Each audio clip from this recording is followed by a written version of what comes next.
En la mansión Haversham, donde el porcelanato brillaba más que las sonrisas y cada taza de té escondía una batalla silenciosa, Violeta Sinclair aprendió el verdadero significado de la caída. Había nacido noble, aunque la fortuna la hubiera abandonado con una crueldad que nadie se molestó en explicar. Y ahora caminaba por salones que antes le pertenecían solo como acompañante discreta. Una presencia útil para embellecer reuniones y recordar a los demás que la pobreza también puede llevar un apellido. Vestida con elegancia contenida, Violeta sonreía cuando debía y callaba cuando se lo exigían, mientras la viuda Haversham la exhibía como prueba viviente de su propia benevolencia. Nadie le preguntaba su opinión, nadie la invitaba a sentarse por derecho propio.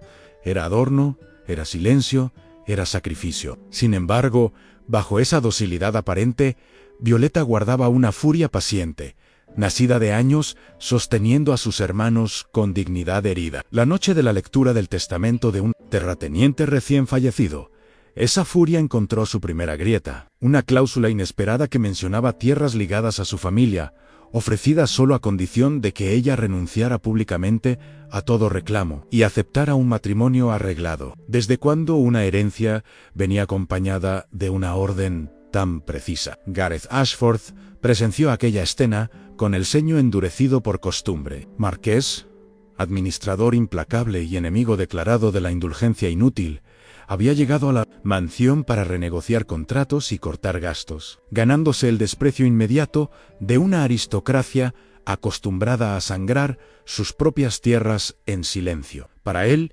Violeta no era más que otra joven privilegiada jugando a la pobreza, una pieza decorativa en un sistema que fingía compasión. Para ella, Gareth era el rostro frío de los desalojos, el hombre que aplastaba familias desde la comodidad de su título. Pero algo no encajó aquella noche. Gareth percibió el artificio detrás de la cláusula, la rigidez forzada del notario, el temblor apenas contenido en la mano de Violeta. Cuando sus miradas se cruzaron, no hubo simpatía ni promesas, solo una sospecha compartida. Alguien estaba manipulando el destino de esa mujer con una precisión demasiado calculada. Y en ese instante, sin saberlo aún, ambos quedaron atrapados en un juego donde el amor no solo sería impropio, sería peligroso. ¿Qué ocurre cuando la verdad une a dos personas que la sociedad ha decidido mantener separadas? El choque entre Violeta y Gareth no tardó en volverse inevitable. En los días posteriores a la lectura del testamento,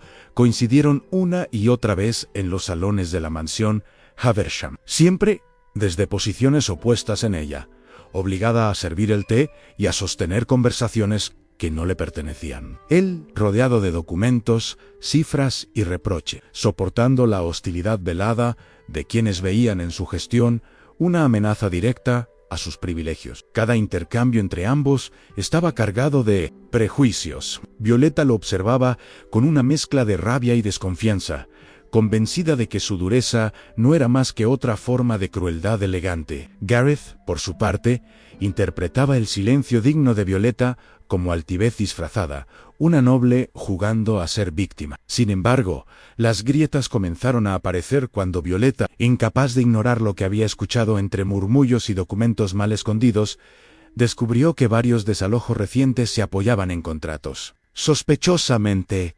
idénticos, nombres cambiados, fechas alteradas, sellos que no correspondían. Aquella noche, con el corazón golpeándole el pecho, decidió enfrentar al único hombre con autoridad real para detener aquello. No le suplicó ni se disculpó. Habló con la claridad de quien ya no puede permitirse el lujo del miedo. Gareth escuchó, primero con frialdad, luego con una atención tensa que lo obligó a reconsiderarlo todo. Por primera vez, alguien dentro de ese mundo se atrevía a cuestionar no solo sus métodos, sino la estructura misma que él creía estar protegiendo. A partir de ese encuentro, la desconfianza dio paso a una alianza incómoda. Gareth comenzó a revisar archivos con una minuciosidad distinta, descubriendo incongruencias que confirmaban las sospechas de Violeta. El fraude no solo existía, sino que estaba cuidadosamente bendecido por figuras respetables, entre ellas el reverendo Klein, cuya autoridad moral servía para silenciar cualquier objeción. Mientras tanto, Lady Haversham intensificó su control sobre Violeta, obligándola a acompañarla a un baile real bajo el pretexto de recordarle su lugar y exhibirla. Como ejemplo de obediencia recompensada, los rumores comenzaron a circular con rapidez venenosa, insinuando una cercanía impropia entre la acompañante caída y el marqués implacable. Klein no tardó en intervenir, amenazando con destruir la reputación de Violeta con una sola acusación de inmoralidad. Gareth, presionado por el Consejo de Nobles, entendió que defenderla abiertamente podía costarle su posición y, con ella, la posibilidad de proteger a los arrendatarios que dependían de él. En medio de esa tensión creciente, surgió una verdad más íntima y más peligrosa en la atracción entre ambos. Ya no podía negarse, no era un impulso ligero, sino el reconocimiento profundo entre dos personas cansadas de cargar deberes ajenos. Pero en un mundo gobernado por apariencias y castigos ejemplares, desearse era casi tan grave como decir la verdad. Estaban dispuestos a perderlo todo por algo que aún no se atrevían a nombrar. La respuesta comenzó a delinearse la noche en que Violeta encontró el baúl. Ocurrió mientras ayudaba a Lady Haversham a preparar objetos sin valor para ser enviados a un ala cerrada de la mansión. Un gesto aparentemente trivial, que escondía la urgencia nerviosa de quien teme ser descubierta. Entre telas antiguas y joyas desparejadas, Violeta reconoció un sello de metal oscuro y una llave pequeña, ambos marcados con un emblema que había visto en los documentos familiares antes de que todo se perdiera. El pulso se le aceleró. Aquellos objetos habían pertenecido a su padre, y durante años le habían dicho que se habían extraviado con la ruina. Esa misma noche, Violeta llevó el hallazgo al castillo, azotado por el viento, donde Gareth guardaba sus archivos. La llave encajó en un compartimento oculto tras un panel de madera Hevelandu Cartaus, pagarés y registros que trazaban una línea clara de falsificaciones y saqueos, con la firma indirecta del reverendo Klein y la complicidad silenciosa de Lady Haversham. La revelación fue un golpe doble. La caída de Violeta no había sido una desgracia, sino una operación calculada. Y la dureza de Gareth, al ejecutar desalojos basados en documentos falsos, había servido sin querer a los verdaderos criminales. Entre el olor a papel viejo y cera sellada, ambos entendieron que ya no podían fingir neutralidad. La verdad los unía, pero también los colocaba en el centro de una tormenta que podía destruirlos. Las amenazas no tardaron en llegar. Klein intensificó la presión, advirtiendo que una acusación bastaría para convertir a Violeta en un paria irredimible, mientras Lady Haversham la obligaba a mantener una sonrisa impecable en cada reunión social. El Consejo de Nobles citó a Gareth para exigirle distancia y obediencia. Su permanencia al frente de las fincas pendía de un hilo. Fue entonces cuando, en un momento de vulnerabilidad rara, Gareth confesó lo que nunca había dicho en voz alta: no creía merecer amor, solo cumplir con el deber de reparar lo que otros rompían. Violeta respondió con su propia verdad, cansada de sacrificarse por todos, menos por sí misma. Esa confesión mutua no fue una promesa, sino un acuerdo silencioso. Avanzarían juntos, aun sabiendo que el precio sería alto. El baile real se acercaba como una sentencia,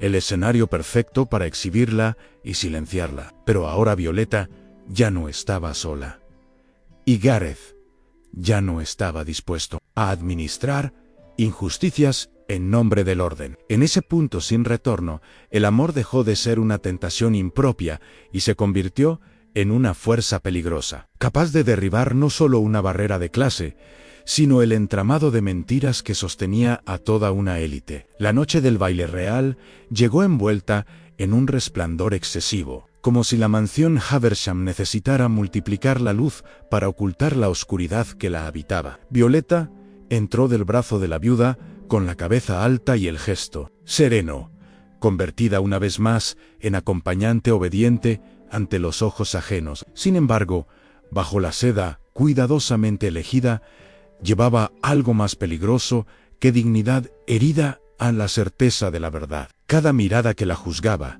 cada susurro que la reducía a una noble caída, reforzaba su determinación. Gareth observaba desde el extremo del salón, rodeado de propietarios, notarios y hombres acostumbrados a decidir destinos ajenos con una firma. Cuando Lady Havisham se dispuso a exhibirla como ejemplo de gratitud y sumisión, Gareth interrumpió la reunión con una calma implacable. No levantó la voz, no apeló al honor ni a la emoción. Presentó documentos, sellos, llaves, fechas imposibles de refutar. El compartimento oculto, las cartas del reverendo Klein, las falsificaciones que habían provocado desalojos, ruinas y silencios forzados, quedaron expuestas ante testigos clave. El murmullo se transformó en tensión abierta. Lady Havisham perdió el control por primera vez. Klein balbuceó excusas morales que ya no convencían a nadie. En medio de ese colapso público, Violeta dio un paso al frente y habló, no para defenderse, sino para reclamar su voz. El escándalo no la destruyó. La liberó. Las consecuencias fueron inevitables y desiguales. Lady Havisham cayó en desgracia social, privada de su influencia. El reverendo Klein quedó bajo investigación formal, su autoridad moral hecha trizas. Gareth perdió aliados en el consejo, pero conservó algo más importante, el control legítimo de las fincas, ahora protegido por la verdad, y con ello, la posibilidad de reparar el daño causado. Violeta recuperó parte de su herencia, suficiente para sostener a sus hermanos, pero rechazó volver a ocupar un lugar dócil en un mundo que la había usado. Cuando Gareth le ofreció matrimonio, no lo hizo como salvación ni restitución de estatus, sino como alianza entre iguales. Violeta aceptó con una condición clara en que su nuevo hogar fuera también refugio para las familias afectadas, un espacio donde la justicia no dependiera del apellido. Así, su amor no solo desafió la diferencia de clase, la transformó, porque cuando el amor se atreve a sostener la verdad y el deber se somete a la dignidad, incluso los muros más antiguos comienzan a ceder. La caída pública de Lady Havisham y del reverendo Klein no trajo una calma inmediata, sino un silencio expectante, como el que sigue a una tormenta demasiado larga. Violeta sintió ese silencio con intensidad en los días posteriores al baile, cuando las visitas cesaron y los saludos antes amables se volvieron miradas esquivas. Había recuperado su nombre y parte de su herencia, pero había perdido definitivamente la ilusión de pertenecer a una aristocracia que solo toleraba la virtud cuando era silenciosa. Lejos de quebrarla, esa exclusión terminó de afilar su carácter. En la nueva casa que comenzó a organizar junto a Gareth, Violeta dejó claro que no sería un adorno agradecido ni una esposa decorativa. Supervisó personalmente la ayuda a las familias afectadas por los fraudes. Escuchó historias que durante años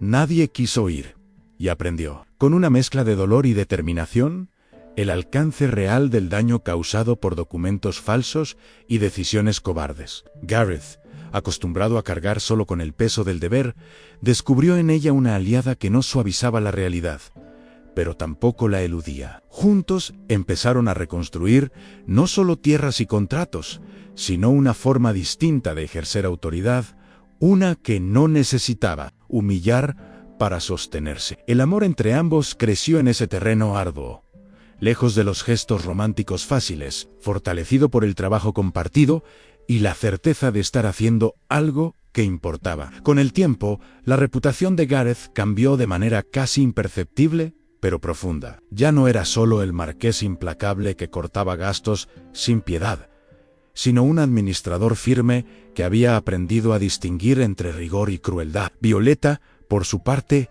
dejó de ser la noble caída para convertirse en una mujer incómoda, respetada por quienes entendían que su sacrificio había sostenido más que un apellido. No todos aceptaron ese cambio. Hubo resistencia, rumores persistentes y puertas que jamás se reabrieron, pero en lugar de perseguir aprobación, ambos aprendieron a convivir con esa incomodidad como parte del precio de la coherencia. En las noches, cuando el viento golpeaba las ventanas del castillo y el pasado parecía murmurar desde los corredores, Violeta y Gareth hablaban de lo que habían perdido y de lo que habían ganado. Él confesó que por primera vez El deber no se sentía como una condena. Ella admitió que había dejado de vivir solo para sostener a otros y había empezado, al fin, a desear una vida propia. Así, sin estruendo ni reconciliaciones forzadas, su historia siguió creciendo, no como un final perfecto, sino como una continuidad valiente, la de dos personas que eligieron amarse sin negar la realidad, y que demostraron que incluso en un mundo construido sobre jerarquías rígidas, el amor puede convertirse en una forma silenciosa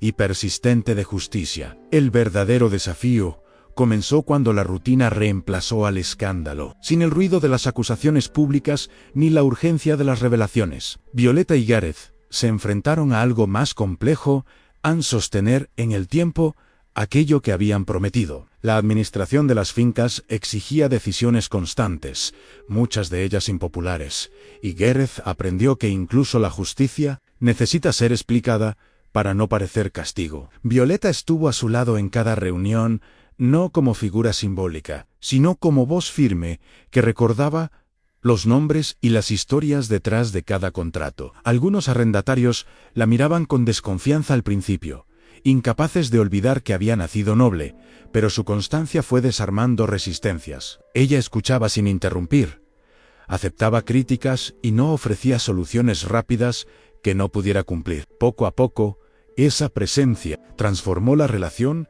entre la finca y quienes la habitaban. Gareth comprendió entonces que el poder compartido no se debilita, se vuelve más preciso. En ese proceso, el amor entre ambos dejó de ser un refugio frente al mundo para convertirse en una responsabilidad mutua. Cuidarse significaba también cuidarlo todo. Hubo momentos de cansancio y de duda, inevitables cuando se elige un camino que no ofrece aplausos fáciles. Violeta, que durante años había vivido para sostener a otros, tuvo que aprender a no exigirse perfección constante. Gareth, habituado a cargar con culpas ajenas, tuvo que aceptar que no todo podía repararse de inmediato. En esas grietas apareció una intimidad nueva, menos idealizada y más real. No se prometieron finales felices, ni certezas eternas. Se prometieron honestidad cuando el miedo regresara y compañía cuando el peso fuera demasiado. Y así, mientras el castillo dejaba de ser un archivo de secretos para convertirse en un hogar abierto, ambos entendieron que su historia no necesitaba más pruebas espectaculares. Ya había demostrado lo esencial en que el amor, cuando nace del respeto y se sostiene en la verdad, no solo cruza las barreras de clase, puede transformarlas sin destruirlo todo. El cambio no pasó desapercibido para quienes observaban desde lejos. Otras fincas comenzaron a enviar emisarios discretos, curiosos por entender cómo Gareth había logrado estabilizar tierras que antes parecían condenadas al conflicto perpetuo. Violeta participó en esas conversaciones con una serenidad que sorprendía, incluso a los hombres más experimentados. No hablaba desde la teoría, sino desde la experiencia de haber sido usada, silenciada y obligada a sonreír mientras otros decidían su destino. Esa autoridad moral, ganada sin proclamarse, incomodaba a más de uno. Algunos intentaron desacreditarla con rumores antiguos, recordándole su etapa como acompañante dependiente de la viuda Haversham. Pero esas palabras ya no tenían el mismo peso. Violeta había aprendido que la vergüenza solo funciona cuando se acepta como verdad. Gareth, consciente del costo que ella había pagado, no intervino para defenderla con gestos grandilocuentes. Permitió que su coherencia hablara por sí sola. Y así, poco a poco, lo que comenzó como una anomalía se transformó en referencia incómoda, una forma distinta de administrar, de escuchar y de ejercer autoridad sin humillar. El amor entre ambos, lejos de diluirse en la rutina, se volvió más sólido al compartir esa responsabilidad pública, al saberse observados y aún así elegir no retroceder. En la intimidad, sin embargo, el peso acumulado pedía descanso. Hubo una noche en que Violeta, agotada, confesó el miedo que aún la acompañaba, el temor de volver a perderlo todo, de que un error bastara para que la historia se repitiera.